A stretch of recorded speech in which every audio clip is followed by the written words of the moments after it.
The agenda this week eyed Russia's enigmatic ways we confronted the past for a better future and pondered the power of the Prime Minister's office. The agenda's Week in Review now begins with Ontario's fiscal future.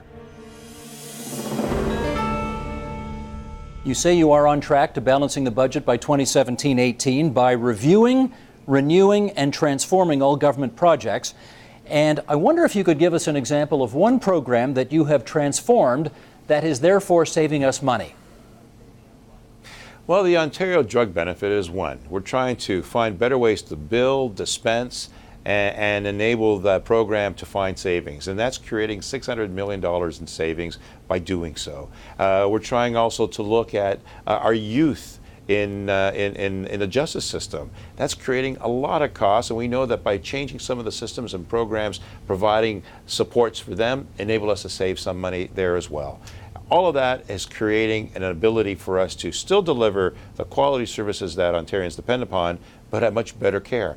This is not about looking at how to provide support for the provider, but provide support for the patient, and not being process driven, but being enabling for the patient care in healthcare, for example. So we're looking at more personal support workers, more nurse practitioners, more community health clinics, enabling more pharmacists to provide the services necessary at much lower costs and much more at home than as opposed to long-term care in a hospital.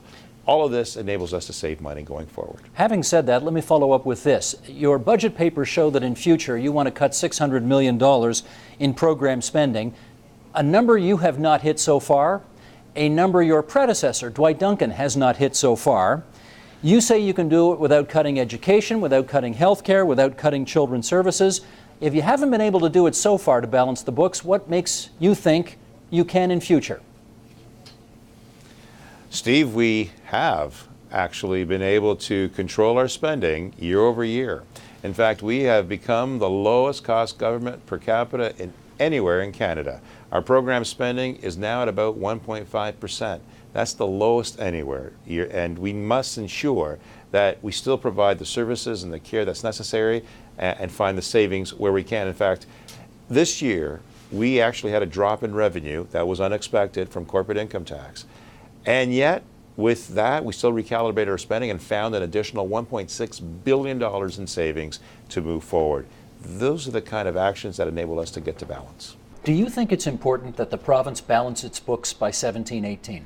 Well, not if it's actually going to cost us more money down the line, and that's what we're seeing. We're seeing cuts to education. You never cut education in times of austerity, and the Liberals created these times of austerity through their own fiscal mismanagement. They say they are not cutting education. They say they're funding education the same today as they did last year, despite declining enrollment. Well, we can challenge them on that because we see the schools closing, we see the classrooms closing, we see the growing special education lists. You are going to see 7 school boards challenge this, education trustee premier on the class size cap. 38 kids in the class is not smart for anybody in the province of Ontario. I think I read somewhere in the budget that in the primary division they've got 90% of the classes with 20 kids or fewer. Yeah, I have some teachers in Waterloo Region who can show you larger classrooms, Steve. Kevin, is it important that the province balance its books by 17-18? Well, I actually agree with Catherine on this. I don't think that this is necessarily a time to be doing this. We should be taking advantage of the dollar being as competitive as it is and the oil prices being as low as they are. So you'd be prepared to allow them to skate on that balanced budget commitment? I would in regards to, if they can invest that money wisely, the savings they get from those assets. I actually do think that they are probably going to balance this budget at 2017. I just don't think we're going to like how they do it. It's interesting that you say that because Alan Odette, who's the head of the Ontario Chamber of Commerce and who's a Liberal, put out a press release today saying we have grave doubts that they're actually on a track to balance the books. Would you give them a year to skate? I mean, if it was a question of allowing them to go to 18-19 before balancing the budget, make it a little easier, a little less disruptive in people's lives, is that okay? No, it's not okay because we need to take the medicine one of these days. Business do not like to invest in jurisdictions that can't manage their own money. because what they know will happen is they're going to go after them for a tax increase, or they're going to put their hand in their pocket. Already here in Ontario, we have the highest energy rates in North America, which is really a deterrent to business. We have the highest payroll taxes in Canada, another deterrent to business. We've got the government that can't balance their books, and that's a huge deterrent to business because they know they're going to pick their pockets. So no, we've got to balance the budget and stop the exodus. 2,700 companies left Ontario last year.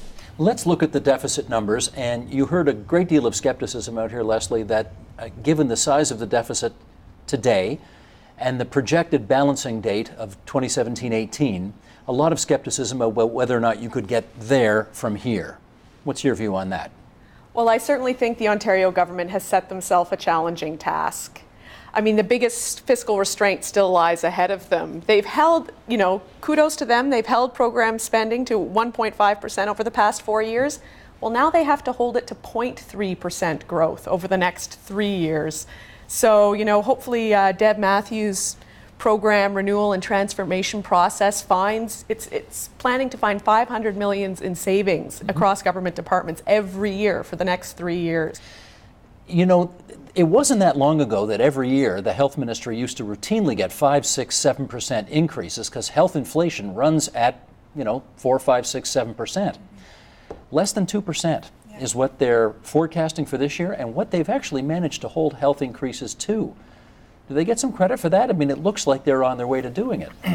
I think they get some credit for doing it from the fiscal perspective. I think the question is, what is it doing to our healthcare?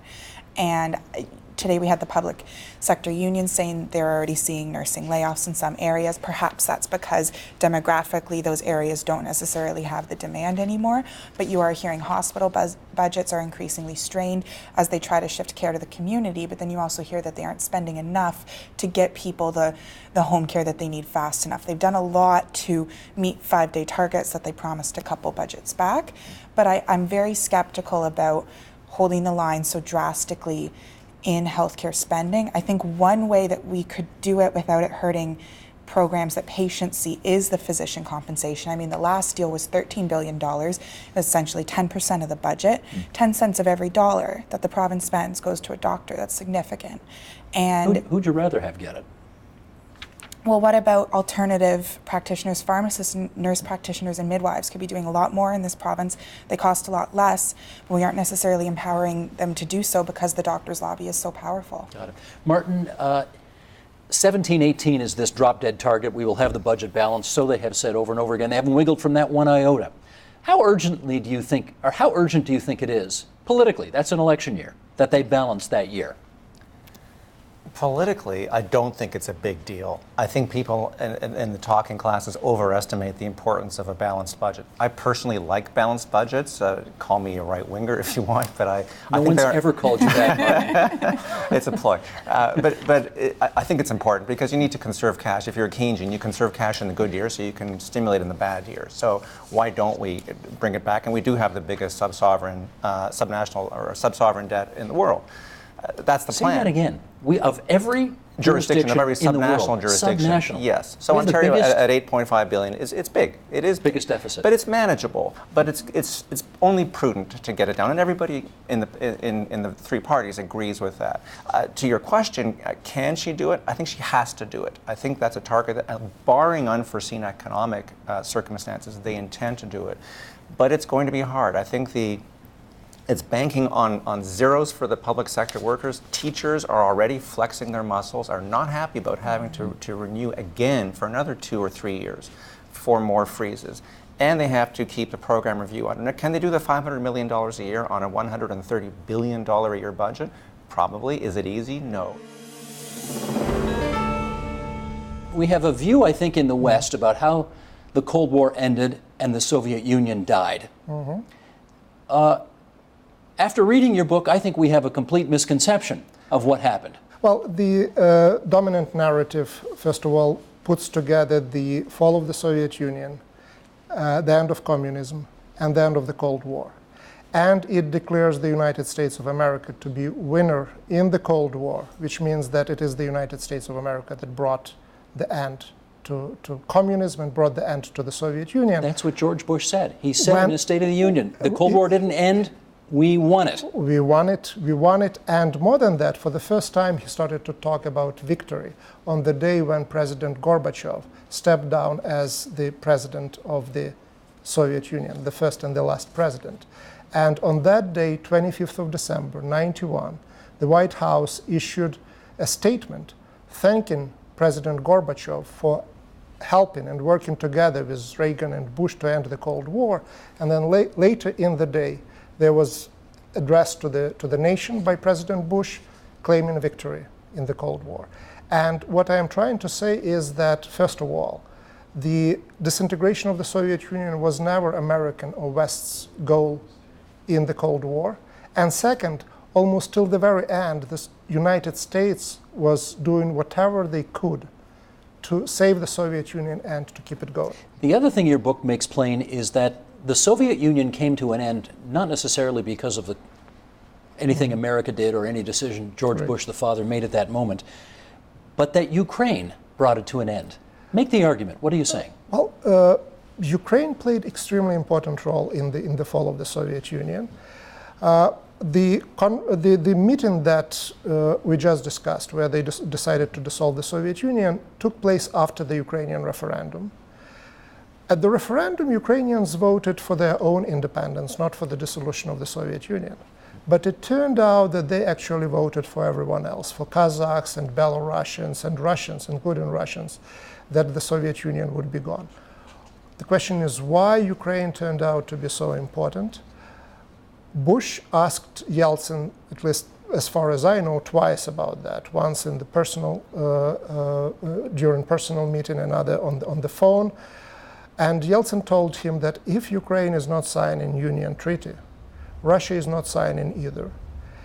Because Ukraine was the largest Soviet republic after Russia in terms of economic potential, in terms of the population, and Russia was not prepared to bear the burden of empire, supporting other republics, something that Gorbachev in interview with you referred to, without really support from Slavic Ukraine. So Ukraine turned out to be crucial for the disintegration of the Soviet Union back then. And today, jumping 20, 25 years later, Ukraine is absolutely crucial for any plans that Russia has for reintegration of that space. Not exactly under the umbrella of the Soviet Union, but in this more neo-imperial and neo-colonial models. Again, that's why we see this really war in Ukraine. That's why Russia risks a lot in alienating the West, because like it was in 91, the same is in 2014 and 2015, the reintegration process without this largest part of the puzzle is really impossible. Peter, it's good to have you on TVO tonight. Why don't we start by your tell us to what extent you think media manipulation has become normalized in Russia?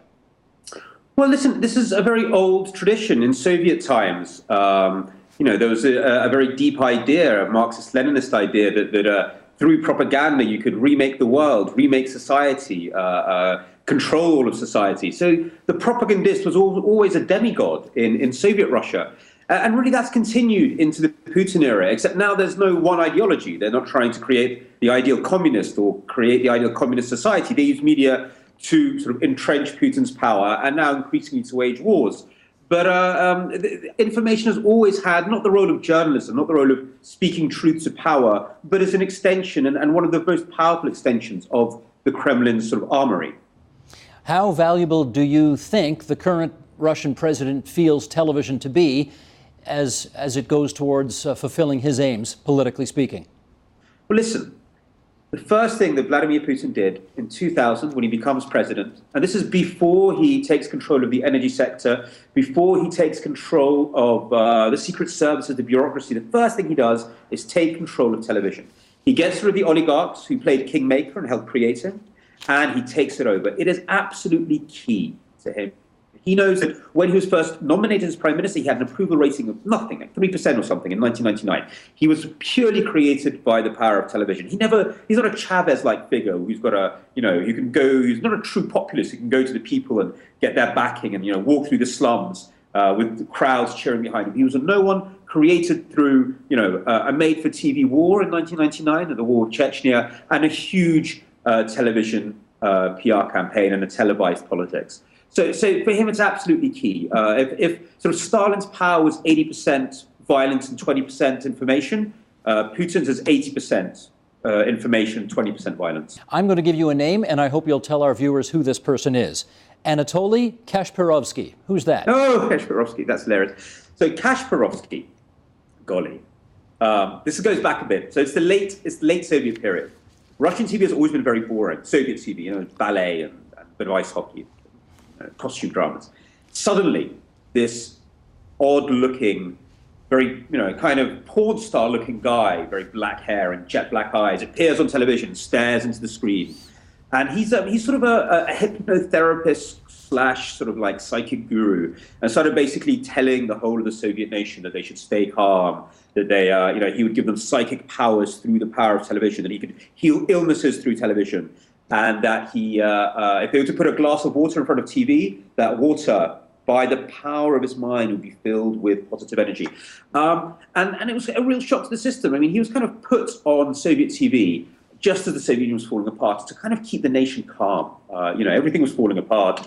And this was like a way to kind of keep the nation breathing deeply as the Soviet Union crumbled. A very early use of governments trying to use a cult leader to sort of, keep the nation pacified. And hugely popular in that period. Because, the Russians had never seen anything like it. I guess we have, the US has preachers, so it's a bit more familiar, but this is more like, C-SPAN showing a preacher. It's slightly different.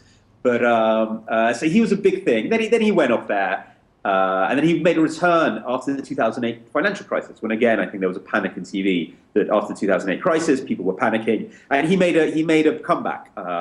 Not quite as badly as before. He wasn't trying to, hypnotize people through TV. That would have been a little bit too crass. He had a show about sort of like, psychic apparitions and ghosts.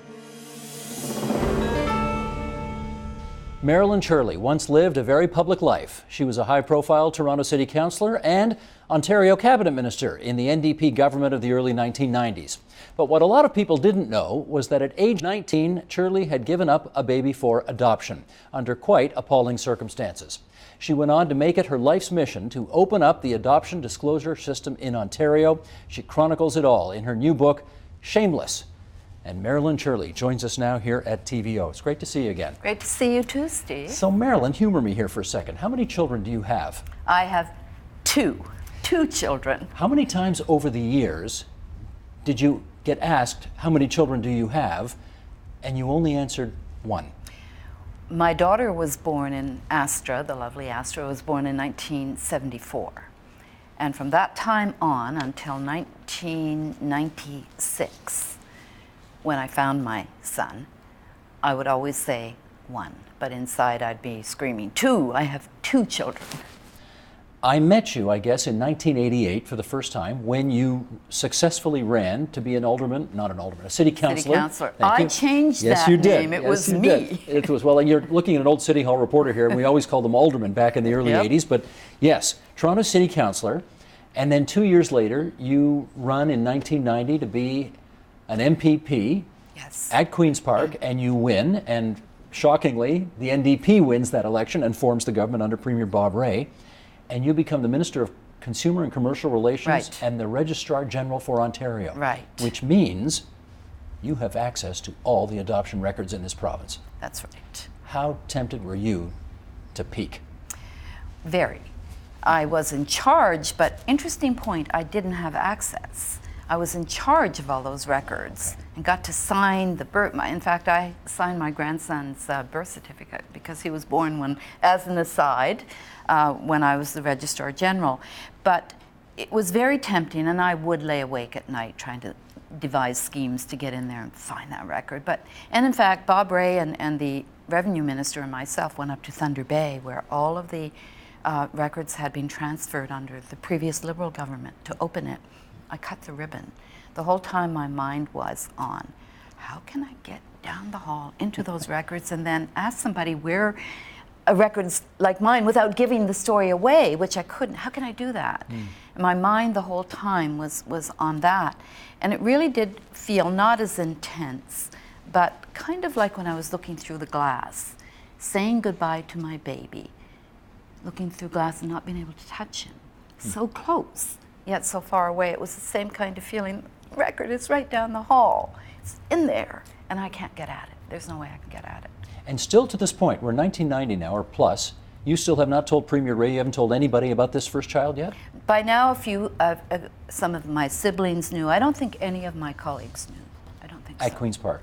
They Exactly. didn't know. But you get vetted before going into cabinet. And usually one of the things these security people ask you is there anything in your background that's going to embarrass the government if we put you in cabinet?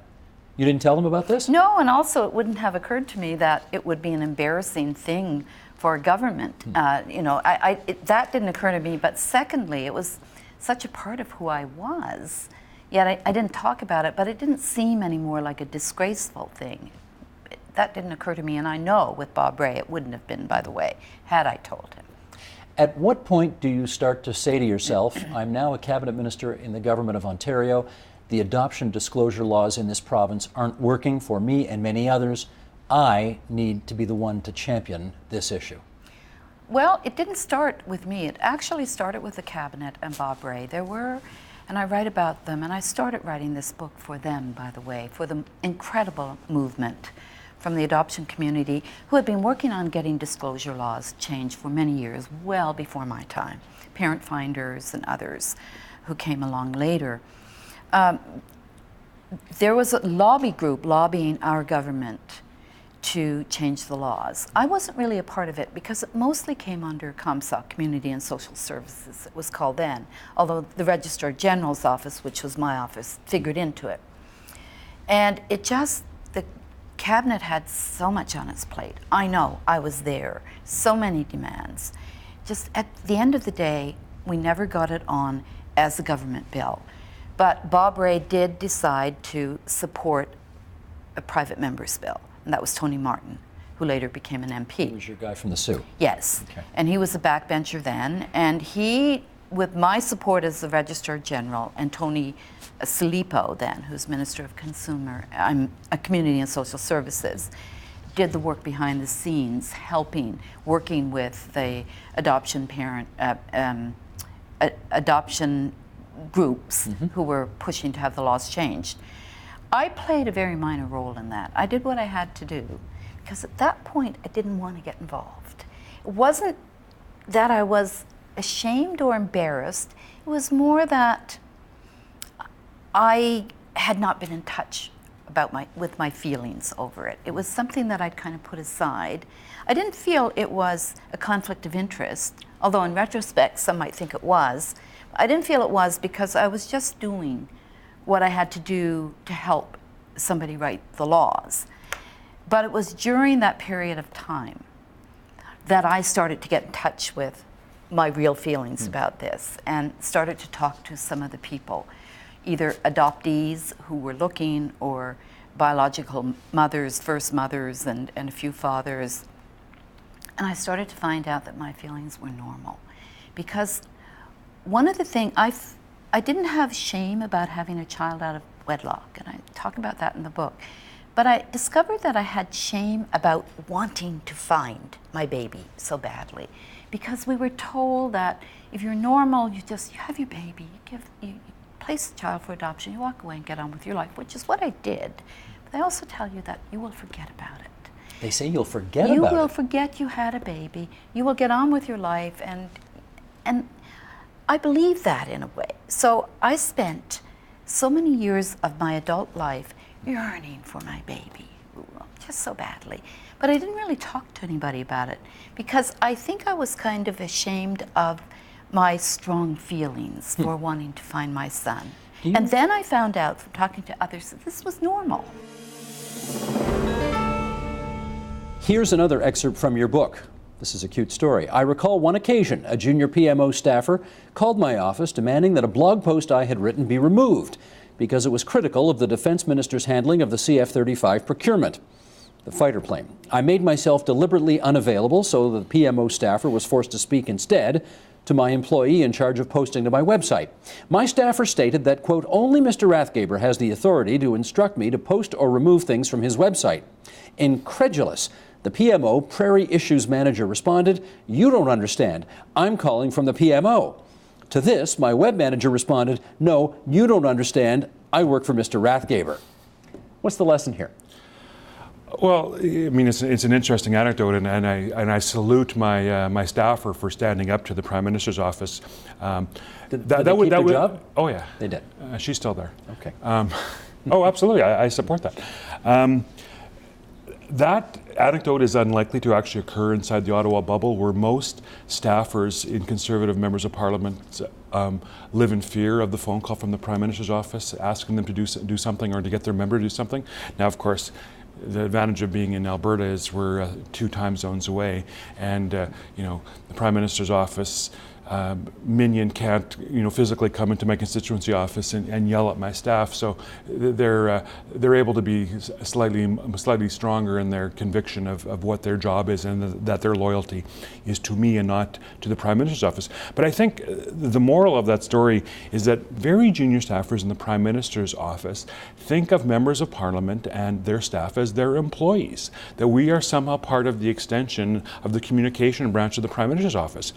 And we're not. Yes, at that time, I was a member of the caucus, and yes, Prime Minister Harper was my leader, but I look at my bosses as the constituents of Edmonton and St. Albert. And those are the individuals that I'm ultimately accountable, because those are the ones that sent me to Ottawa, not the junior staffer at the Prime Minister's office. But I absolutely will admit that many, if not most, members of Parliament don't see their world that way. You live in Alberta. I do. You were once a member of the provincial Alberta government. I was. Led by Ralph Klein. Yes. Ralph Klein's a very successful politician. Yes. Won a lot of elections. He said, you play for the crest on the front of your jersey, not the name on the back. That's Ralph Klein. Yeah. You disagree? Well, no. I mean, to some extent, yes. I mean, Premier Klein ran a much more democratic caucus than Premier Harper does. In those days, we had standing policy committees of caucus that vetted all legislation before it even made it onto the floor of the House of Commons. Certainly in the electoral context, which I think that anecdote refers to, during a 28 or 35-day writ period, it's important that all candidates are on the same page and that they sing from the same song sheet. And I think that's what he was referring to. But certainly to take that into the next phase of actually governing and legislating, to have to try to make a caucus homogenous and not have divergent opinions and everybody singing from the same song sheet, I think is disrespectful to the constituents that sent you to Parliament or to the legislature in the first place, and again removes the all-important checks and balances that any system of government or corporate or nonprofit governance requires. It needs people second-guessing each other's decisions. I've read the book, and it comes across as a very, very tough, critical, would you say one-sided, negative picture of a man? You know, negative and positive to me are terms of public relations. It's either right or it's wrong. And the stuff I've done in the past, been used as the cross-examination manual at Royal Commissions. I don't make a practice out of doing one-sided books, but you do make a good observation. There is not much representation from Stephen Harper because he wouldn't be interviewed, nor would his cabinet ministers, people like John Baird, who I went to some difficulty to talk to. And that's part of the problem. And so the word went out, don't talk to this guy. Well, some did, but the conditions that were set on what was said were so hopeless at the end of the day, you couldn't even use it on background, according to them. I keep my word to sources, but the fact was, the Conservatives aren't interested in an airing of things. I don't suppose any party is.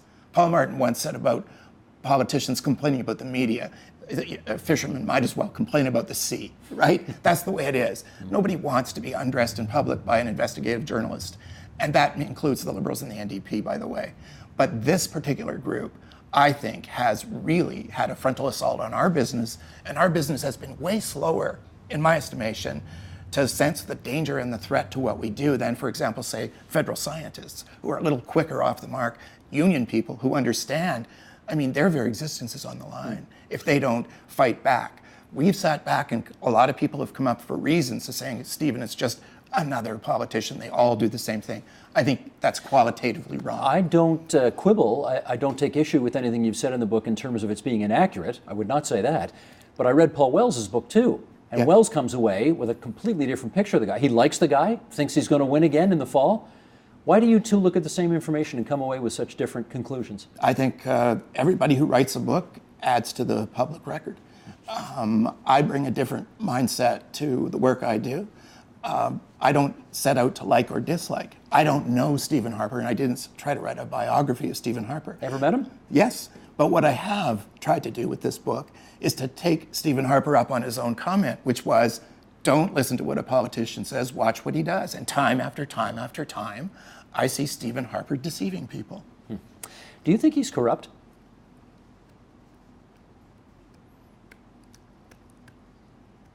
I don't think he's corrupt, but I think he's amoral. Amoral? Yeah. I don't think the issue of right and wrong matters to him. I think the thing that matters to him is getting things to turn out the way he wants them to. I talked to a couple of people that worked for him in the communications field, and they all said the same thing. The truth did not matter to him. What mattered was the right perception being created by the people, one of the many hundreds of spinners that he puts out into the news every day.